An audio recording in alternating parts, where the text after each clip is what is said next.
Hello, and welcome to the National Museum of the Pacific War's April webinar. We're so happy that you could join us here this afternoon. My name is Jacqueline Mertz. I'm the Youth and Family Programs Coordinator here at the museum, and I am joined today by our Director of Library and Archives, Chris McDougal. Thank you for joining us. Thank you, Jacqueline, and welcome everyone. During 1988, the Admiral Nimitz Foundation hosted a symposium about the mission codenamed Operation Vengeance here in Fredericksburg. This event was so well received that it began a tradition of hosting a symposium every year since.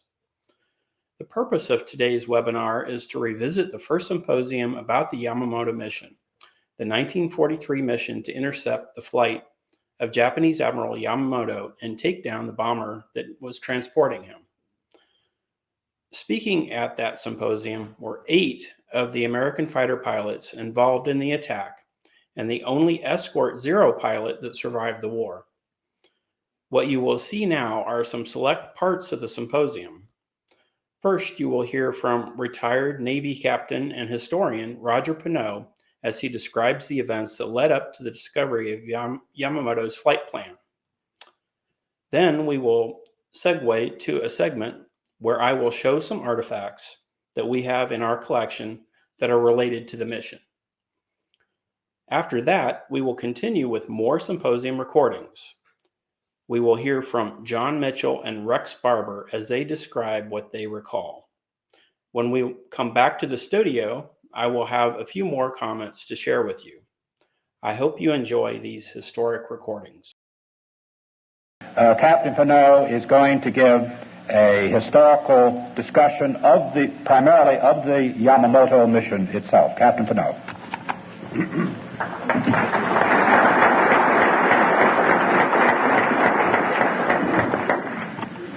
In February 1943, after a bitter 6-month struggle for Guadalcanal, Japanese troops were forced to evacuate that blood-drenched island. In retaliation, Admiral Isoroku Yamamoto, Commander-in-Chief of the Combined Fleet, ordered vigorous air attacks against Allied bases in the southern Solomons. Yamamoto, the man who had originated both the Pearl Harbor attack and the disastrous attempt to take Midway Island, was launching another offensive. To supervise this operation personally, on 3 April, Yamamoto left his flagship, battleship Musashi, I should say super battleship Musashi, sister ship to the Yamato, left her a truck and flew to Rabaul, the Japanese stronghold at the northern tip of New Britain. I might mention incidentally that we are fortunate to have with us on this occasion 2 gentlemen of the Japanese military who were also stationed at Rabaul at the time, and I've had interesting talks with them about their exposure to Admiral Yamamoto there. It was the day before Yamamoto's 59th birthday. In the next 10 days, more than 600 planes were launched to attack American forces. Each day, Yamamoto appeared in white dress uniform to see them off. At Rabaul, he also conferred with his fleet commanders, visited hospitals, and played chess with Commander Yasuji Watanabe, his staff administrative officer and friend. On the morning of 13 April, Yamamoto decided to inspect naval bases in the Shortland area off the southern tip of Bougainville. Watanabe worked out plans for the journey and that afternoon sent a radio message to the various base commanders involved. The message read, "On 18 April, Commander-in-Chief Combined Fleet will inspect Balali, Shortland, and Bouin as follows. Paragraph 1. Depart Rabaul 0600 in medium attack plane escorted by 6 fighters. Arrive Balali 0800. Depart at once in subchaser to arrive Shortland 0840. Depart Shortland 0945 in subchaser to arrive Balali 1030. Depart Balali by plane to arrive Bouin at 1110. Lunch at Bouin. Depart Bouin 1400 by plane to arrive Rabaul 1540. Encoded and enciphered, this message was radioed to its intended recipients, who promptly decoded and deciphered the text.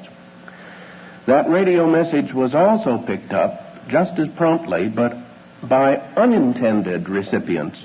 These were United States naval radio stations which regularly monitored and intercepted Japanese broadcasts and relayed them to 3 special processing units known as Negat, FRUPAC, and FRUMEL, located respectively in Washington, D.C., at Pearl Harbor, and in Melbourne, Australia. These 3 stations got the intercepts just as promptly as its Japanese addressees, but the Americans had more difficulty in reading the text. Not having the benefit of current Japanese additives and code books, they had to rely on a handful of traffic analysts, cryptanalysts, and linguists to render the message intelligible. By means of an exclusive radio circuit, these 3 radio stations could exchange information instantly and pool their efforts to produce what we called comment, short for communications intelligence, our most important source of any enemy information in World War II. Watanabe's 13 April message, because of its great variety of addressees, it caught the attention of American comment units. Their work was punched into these newfangled IBM cards. The cards spewed out a Japanese text which contained lots of blanks and lots of geographic designators. At FRUPAC in Pearl Harbor, this puzzle first reached the hands of Marine Lieutenant Colonel Alva B. Laswell, one of the Navy's most experienced cryptanalyst linguists. Red Laswell had studied Japanese in Tokyo from 1935 to 38. After comment duty at Cavite in Shanghai and 7 months in San Diego, he had reported to Pearl Harbor in May 1941. From his very first worksheet on this message, Laswell saw it was important. In fact, Lieutenant Commander John G. Rennick tells me, he was another linguist in the office, recalls that Laswell leaped to his feet and shouted, "We've hit the jackpot." All hands pitched in. Traffic analysts Tom Huckins and Jack Williams reworked the addressee information. Cryptanalysts Tommy Dyer and Ham Wright worked to recover new additives and code groups. And Jasper Holmes's estimate section searched for area designators. Joe Finnegan, Rennick, and other linguists dug for collateral information in other messages. At stations Negat and FRUMEL, too, all hands scrambled to solve this message. Commander Redfield Mason, in charge of translating in Washington, saw the raw message the minute it came in.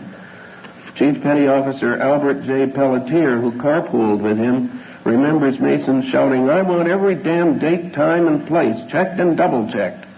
Mason pored over every squeaked-out recovery, saying good, and Mason's good was very high praise. Pelletier recalls thinking and saying, "I hope we get the SOB." Laswell, as was his practice when there was a hot item, worked all night on this one. At 10:08 on Wednesday, FRUPAC issued a preliminary translation. It read, "On 18 April, Sink Commander-in-Chief Combined Fleet will blank blank as follows, blank blank, Balali, blank blank blank." And there was a FRUPAC comment added to that. It said, "This is probably a schedule of inspection by Commander-in-Chief Combined Fleet. The message lacks additives, but work is being continued on it."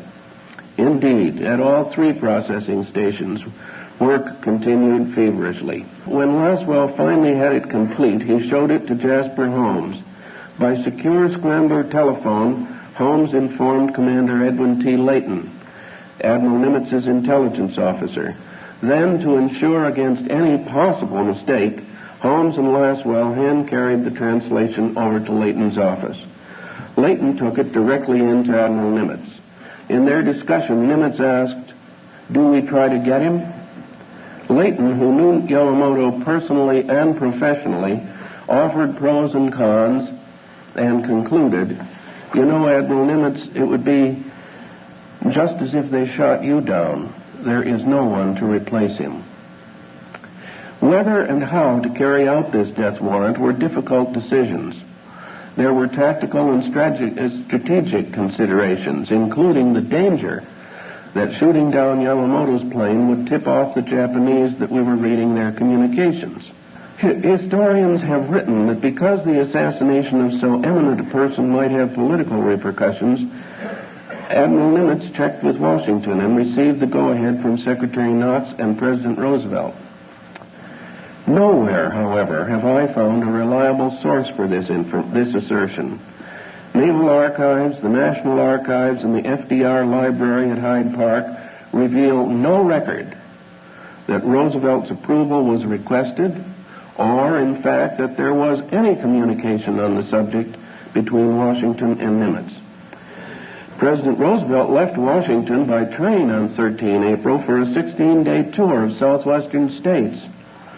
During that time, his only related messages from Washington were one on the 18th of April, telling of Japanese planes downed in the Shortland area, and a follow-up message the next day, noting that Yamamoto may have been in one of the planes. You know the rest of that wartime drama. P-38s from Guadalcanal shot down the 2 bomber planes, one carrying Chief of Staff Ugaki and 4 other staff officers. It hit in the sea. Ugaki and 2 of the others were saved. Yamamoto's plane crashed in the jungle, killing all on board. All of this and more is today a matter of public record. My remaining remarks arise from an unpublished personal experience.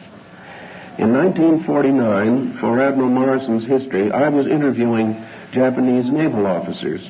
These included Commander, then Captain, Yasuji Watanabe of Yamamoto's Combined Fleet Staff, and, as mentioned, the man who had laid out Yamamoto's last itinerary. In 2 days of discussion, he had answered my every question. Now I was gathering my notes, finishing the last cup of tea, and expressing my appreciation. Watanabe said, hesitating, "Lieutenant Pineau, you have asked me many questions. May I ask one of you?" It seemed only fair, since I had quizzed him about myriad topics ranging from Pearl Harbor to Midway, and I readily consented. His query was totally direct. "How did you know to shoot down my chief?" I can tell you now that I knew the answer to his question. At that time, however, I was under a wartime oath never to reveal to anyone anything connected with my comment duty. Not until 1978, in fact, was I permitted to publicly discuss comment information that had by then been declassified. Incidentally, this matter had also been a burden in my work for Admiral Morrison. Although President Roosevelt had chosen him to be naval historian, Morrison had never been cleared for comment. Accordingly, Morrison wrote of our successes at Coral Sea, Midway, the Yamamoto shoot-down, and spectacular submarine successes throughout the Pacific, and he called them merely fortuitous. I had to sit quietly by, unable to explain to him that these victories had been possible only because of communications intelligence. Morrison's 15-volume history was completed in 1961. Its readers should always bear in mind that this was 17 years before World War II comment was declassified for publication. Throughout my 10 years as his assistant, my oath forbade unauthorized mention of comment to anyone. "Captain Watanabe," I replied, "our Morrison research is now on events of the year 1942. When we work on 1943, I will know more about the death of your chief, and then may be able to answer your question. But since you ask, do you have a theory about it?" His solemn nod showed that he had given much thought to the subject. Watanabe went on to explain that in releasing the 13 April itinerary message, he had directed that it be sent only by naval communications, because he felt that the Army system was insecure. After Yamamoto's death, an inquiry revealed that, contrary to Watanabe's instruction, the message had gone out in both systems. Watanabe therefore concluded that the Army broadcast had been intercepted. I could not tell him that he was wrong, that we had broken his precious naval code. Then from the cabinet he brought out a pocket notebook containing his working draft of the fateful Yamamoto itinerary and showed it to me very tenderly. From his precise calligraphy, I saw that Red Laswell's translation had been 100% correct. And now, seeing it in Japanese, I suddenly also noticed what appeared to be a slight error on Watanabe's part, and I had the temerity to mention it to him. Astonished, Watanabe sprang to my side and asked what it was. I pointed out that he had allowed 40 minutes for the boat ride from Ballali to Shortland, but 45 minutes for the return trip. Watanabe gave a sigh of relief, and he managed a smile. It was not an error, he explained, but rather his careful 5-minute allowance for the set of tide and current on the return trip. Touché. He told other details about this greatest tragedy of his life. News of the crash reached Rabaul at noon on Sunday, but a seasonal squall delayed his arrival at Boone until early Monday morning. Search parties found the Yamamoto plane that afternoon. All of its 7-man crew and 4 passengers were dead. Watanabe brought the bodies to Boone by minesweeper. During the trip, he examined Yamamoto's body. One bullet had pierced the lower left jaw, emerging at the right temple. Another had entered the left shoulder blade, traveling upward. Watanabe probed with his finger, but could not reach the bullet. Next day, Watanabe supervised his chief's cremation, placing the ashes in a stout wooden box lined with leaves of the papaya, Yamamoto's favorite fruit. On Thursday, Watanabe brought the box to Rabaul. The next day, he carried the ashes to truck and on board flagship Musashi. They were placed in the commander-in-chief's cabin for the last voyage home. On 21 May, more than a month after the attack which killed Admiral Yamamoto and 6 of his staff officers, the Japanese public was finally informed of his death. The shoot-down of Yamamoto was probably the most spectacular single event ever to result from the breaking of one message in communications intelligence. Thank you. Here we are at the George Bush Gallery, and I would like to show you right now some items that just came from the display case back here that relate to the mission. Pictured here is Raymond Hine, who was killed in action during the mission. He was the only American pilot that was lost. And these 3 awards that you see here were given to his family after his death. Here is the Navy Cross, the Distinguished Flying Cross, and the Purple Heart. Now we have something really cool that was actually used on the mission. This next item, which I'm going to carefully remove from the cabinet, was used by Rex Barber. It is his map, the map that he used during the mission. And as you can see here on the reverse, it actually has handwriting. This is the coordinates that the pilots were given. So as you can see here, the map is really small, and from the punches here on the side here, it was carried in a binder in the cockpit by each of the pilots. Okay, now I'm going to carefully put these items back in the case. Photo of Ray Hine here. We're very, very honored to have all these items. Absolutely. These are very unique, one of a kind. It's an honor to have them out here on display so that people can see them. There's a Rex Barber map. Just lay that one down there. And this last item is very unique. I think everybody's going to be pretty excited to see it. This is the a piece of the Betty bomber that Yamamoto was shot down in. This piece of the aircraft, we don't know exactly where it was located on the aircraft, but it is documented that it came from the crash site from an individual that was allowed to go to the crash site and retrieve a piece of it. So if you want to come see these items yourself here at the National Museum of the Pacific War, they're located in the George Bush Gallery, not very far from the Wildcat in the Solomon section. Our session this afternoon is significant on two counts. First, the participants will discuss the planning and conduct of what is arguably one of the most important aerial missions of World War II.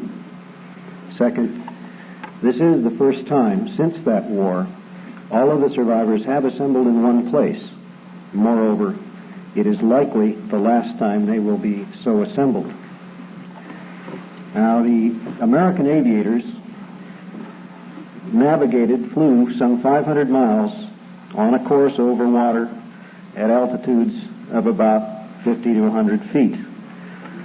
And they intercepted the Japanese flight proceeding from Rabaul south to Buin, or southeast to Buin, at a remarkably precise instant. Indeed, they were very, very close when the encounter occurred, and that in itself must be considered a truly remarkable feat. Indeed, if you talk to some of the P-38 aviators here, they'll confide that many a mission they flew to intercept and fly top cover for American heavy bombers, only to fail to find them. And they could hear the bombers talking amongst one another and complaining that the P-38 aviators were rather callous chaps who perhaps would have difficulty finding their backside with both hands. But in this case, they succeeded very well indeed. We are also honored, of course, to have with us today the surviving Zero pilot, Kenji Yanohiya, and speaking for him as his translator is Makedo Shinagawa. Well, I will offer a few observations of my own at the end of the session. Barring that, Colonel John Mitchell, the flight leader who is here, will introduce the American participants and lead the discussion this afternoon. That having been said, I'll turn the proceedings over to Colonel John Mitchell.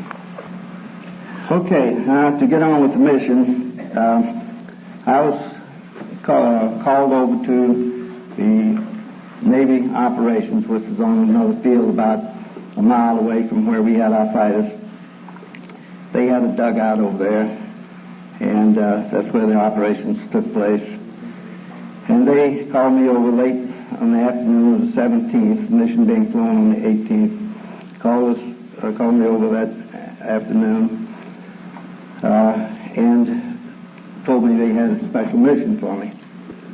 I walked into this dugout, this hut, and was handed a message by somebody in the room there, which briefly stated that they had intercepted the message that Admiral Isoroku Yamamoto was going to be visiting their bases on the southern tip of Bougainville.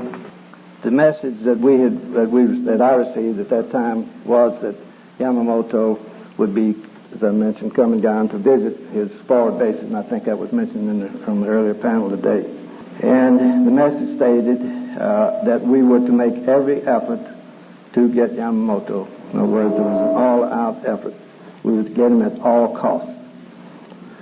The information we had was that there would be one bomber,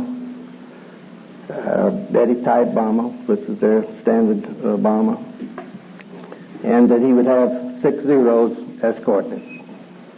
And this was important because later in the flight, it helped us to determine whether we had the right people or not. In this meeting, of which a lot of people had a lot to say that weren't going to do anything about the mission, but as usual in a crowd like that, you know, there's always a bunch of big mouths, and so it's quite a hassle developed. For instance, the Navy suggested that we try to get Yamamoto in a boat that he was going to fly from, that he was going to land here, but then he was going to land here, and then he was going to take a boat over this little island here, Shortland Island, and go back today. And I believe somebody explained about how they'd even taken into consideration the currents at that particular point, at that time. But anyhow, he was to land there and go across by submarine tender. Well, they said, why don't you sink the submarine tender and we're getting that way. And I said, no, I didn't want to do that because, one, being an Air Force type, I didn't know one boat from another. And I said, even if we do sink the boat that he's on, I said he could very easily jump out in the water and survive. And that wasn't what we were up there for. We were up there to get him. So it was finally settled after much discussion by Admiral Nimitz, who was the head of the air operations on Guadalcanal. You may recall that the Navy was an overall command out there, even as far as the Air Force was concerned. But Admiral Nimitz was the the head of all air operations on Guadalcanal, and he said, well, after a lot of argument, he said, well, Mitchell's got to do the job. He said, let's do it his way. The flight the next morning, great weather, hot as it always was out there, but nevertheless it wasn't raining, and so we had good weather. We were told that we would have the only weather they gave me on the way up there was, they said, you'll have a quartering wind about between 5 and 10 knots off your port bow. And this is Navy language. And anyhow, I had a pretty good idea of what they're talking about, so I cranked it into my schedule, and now this thing, you remember now, this is going to have to work. It's going to have to be right on the button, because this guy, you know, he's not going to throw out an anchor when he gets up there. And I told you we only had about 15 minutes to fool around after we got there, so we had to be on time in order to catch it. Otherwise, the mission was just a waste of gasoline. So in flying up, I had, let me get back first to, we took off, started our takeoff. Everybody taxiing down, taking off. Section that was the killer section, consisting of Tom Lanphier, Rex Barber, and not Holmes, who later filled in, which I'll explain in a minute, and Ray Hine, who filled in a minute, but Joe Moore and McClanahan. Yeah. These were our shooters.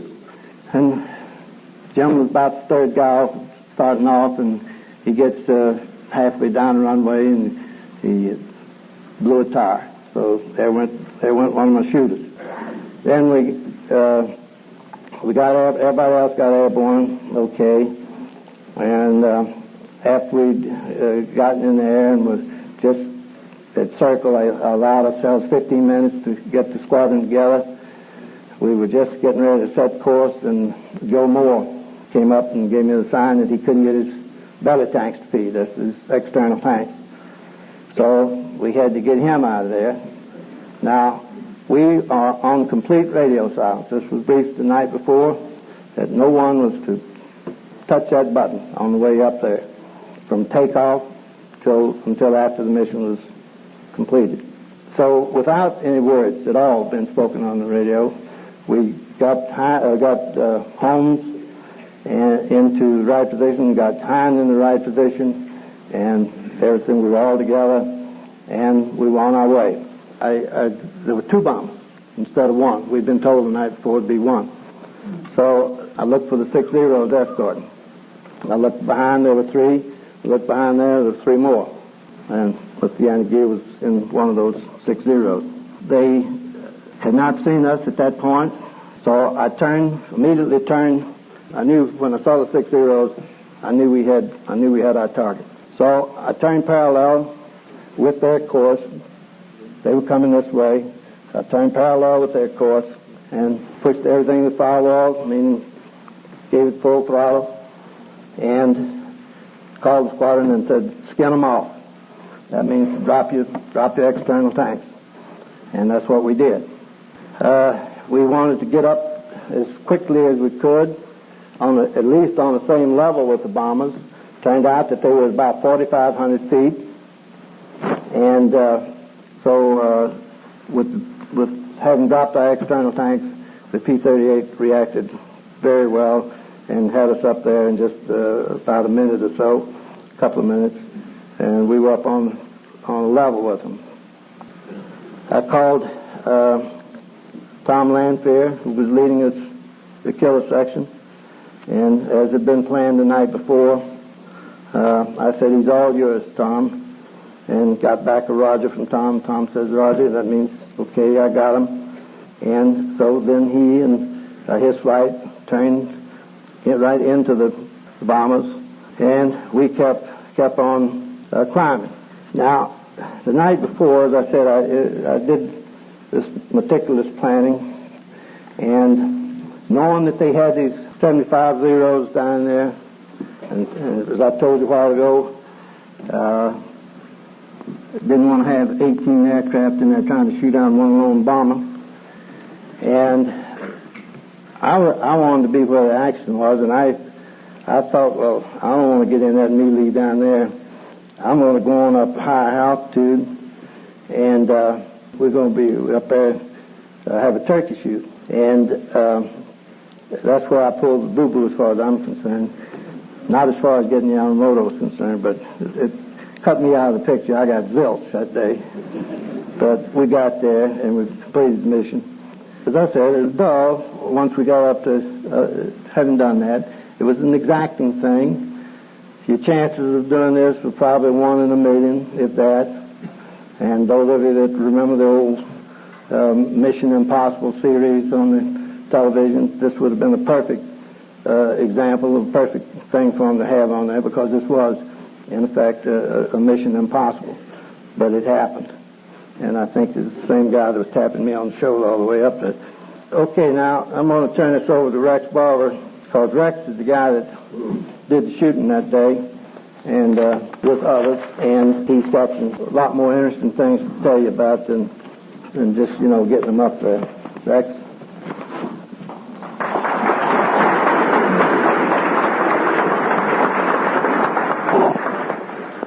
Well, when Doug Canning let out his famous yell, "Bogey's 11 o'clock high," we saw him. And that was really woke us all up, really. And there they were, 6 zeros and 2 bombers. As Mitch said, we only planned on 1.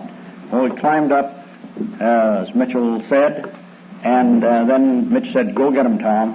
And so Tom and his flight broke off and headed toward the bombers. The bombers were probably about 5 or 6 miles inland from where we started. So Tom picked up a course. They were coming like this, so Tom picked up a course to intercept them at the shortest distance.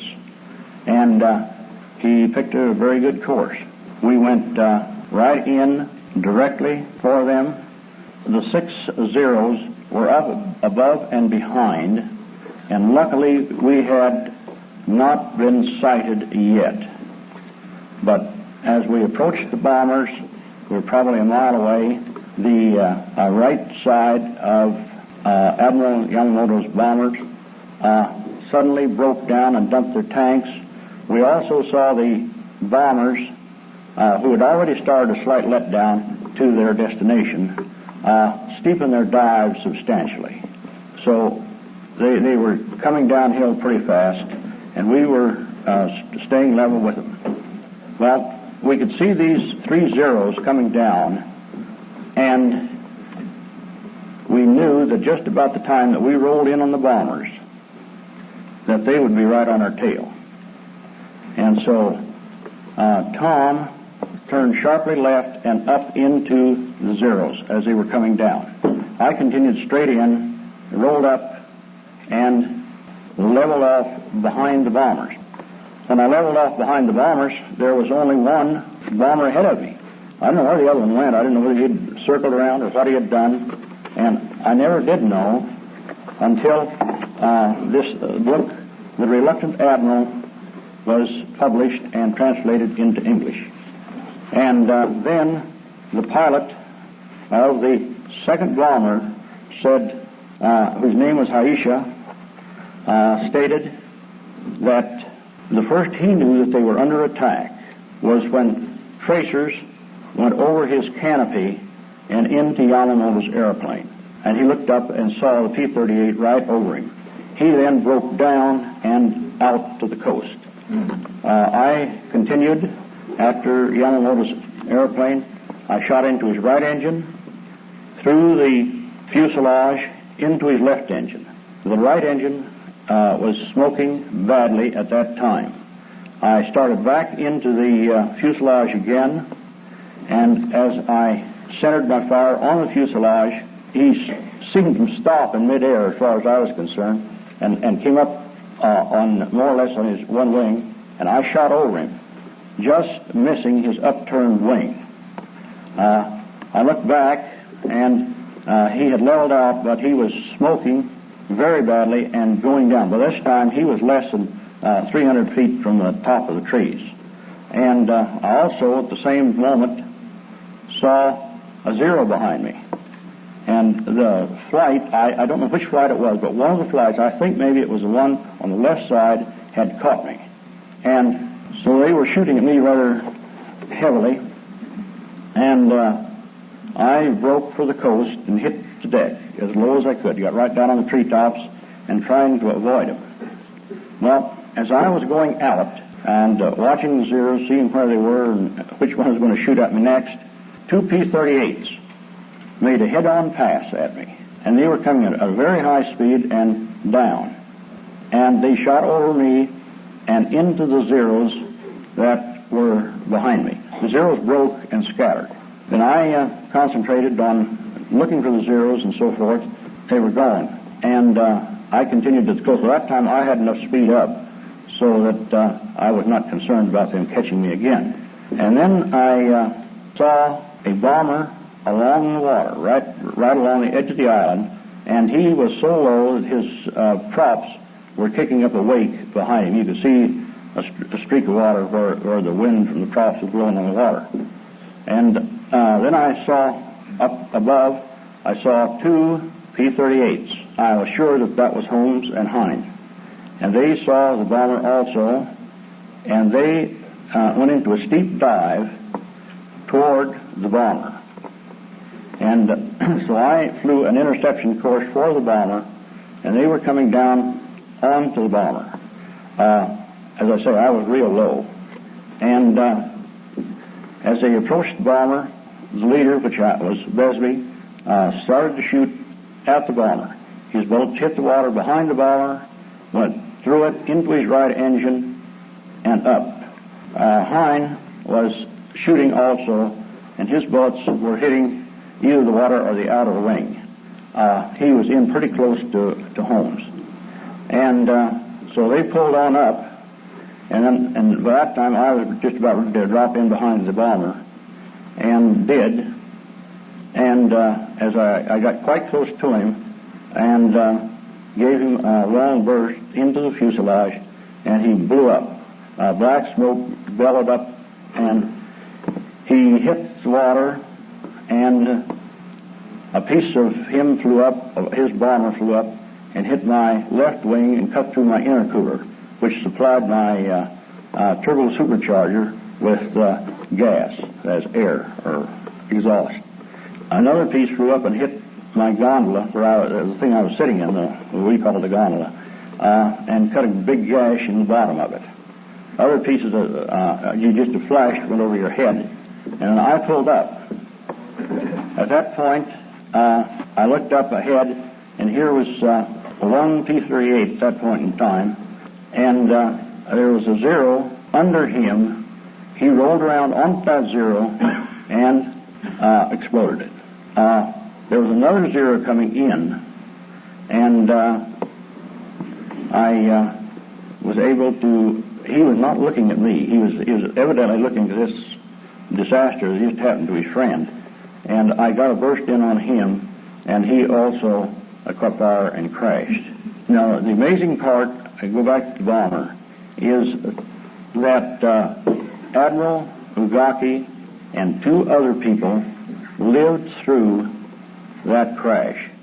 In fact, in the book, The Reluctant Admiral, he says that the pilot attempted to crash the airplane into the water.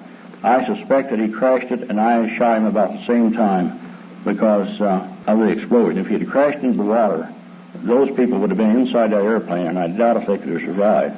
But I think the explosion, if such a thing is possible, blew the fuselage sufficiently apart so they were thrown clear into the water. 3 of them lived. This is amazing, but they did.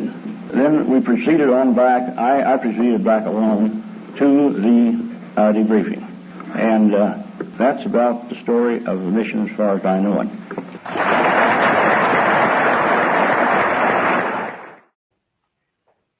Wow, Chris, that was quite a listening to. These were amazing men that did quite the impossible. It seems like they were really important historians and those veterans that were there. Could you tell us a little bit more about the symposium that happened? Well, sure. Good question, Jacqueline. About 700 attended that day. And there are a couple things I should point out.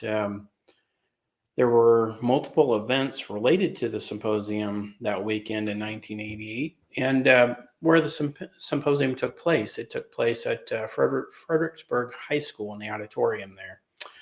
The events were a plaque was dedicated at the museum to the memory of Ray Hine. There were also a gathering of veterans from 3 P-38 squadrons whose pilots flew on the mission. In addition to those events, the Fredericksburg Airport held a fly-in, and several World War II aircraft arrived so that the public could see them up close. One of those was a P-38.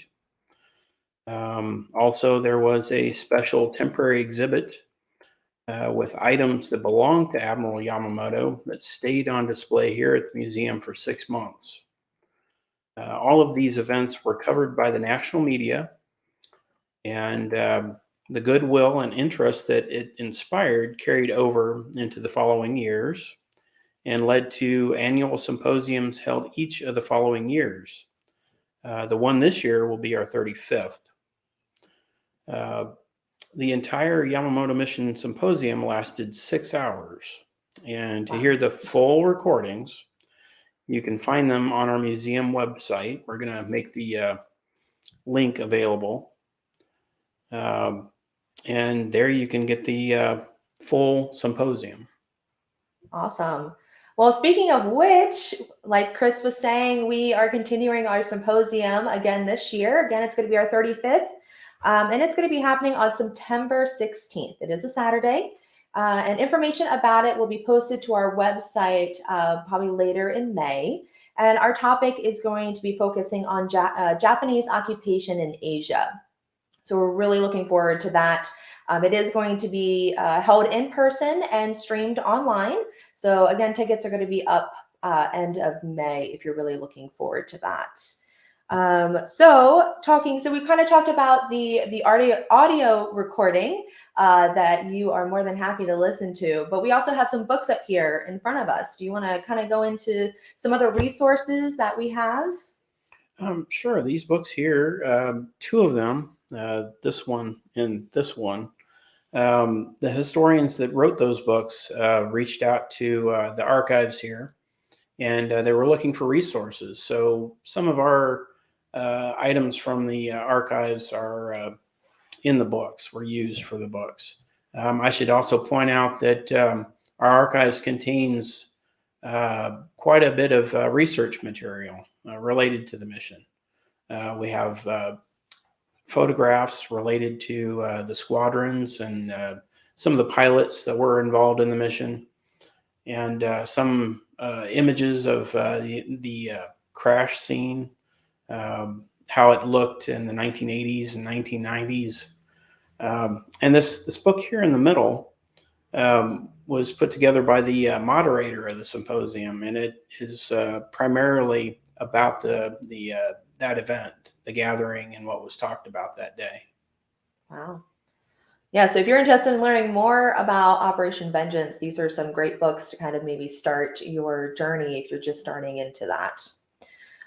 So talking a little bit about the artifacts that we have on site. So my favorite, because I was actually with Chris when we were filming it, was actually the collection of medals that was awarded to Raymond Hine. Do we have any other information about those medals? Yes, they were donated to the museum by Hine's family members.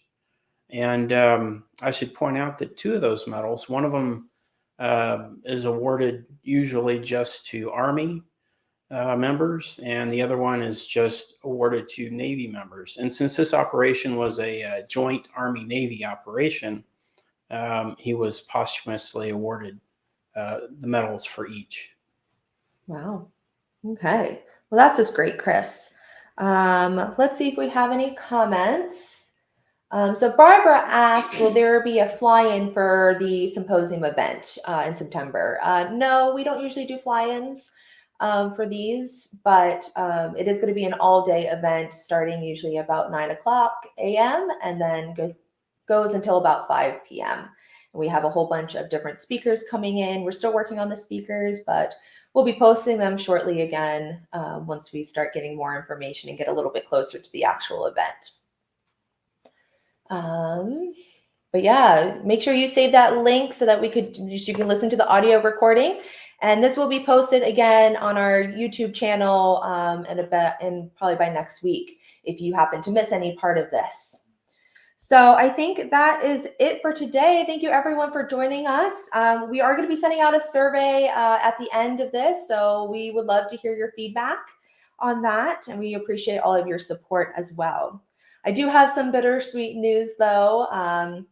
If you have been watching our webinars over the last few years, I have been the host, and I am actually moving into a different role here at the museum. I'm going to be focusing more on youth and family programs. So we have hired somebody who's going to be hosting, so be on the lookout for her next month. So we're going to be doing one on Wednesday, May 17th, I believe, yes, at 1 p.m. Central Time.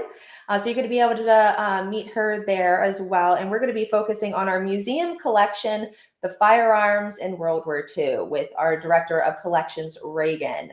So we really hope that you'll be able to join us then. And again, thank you so much for joining us today. Have a great rest of your afternoon.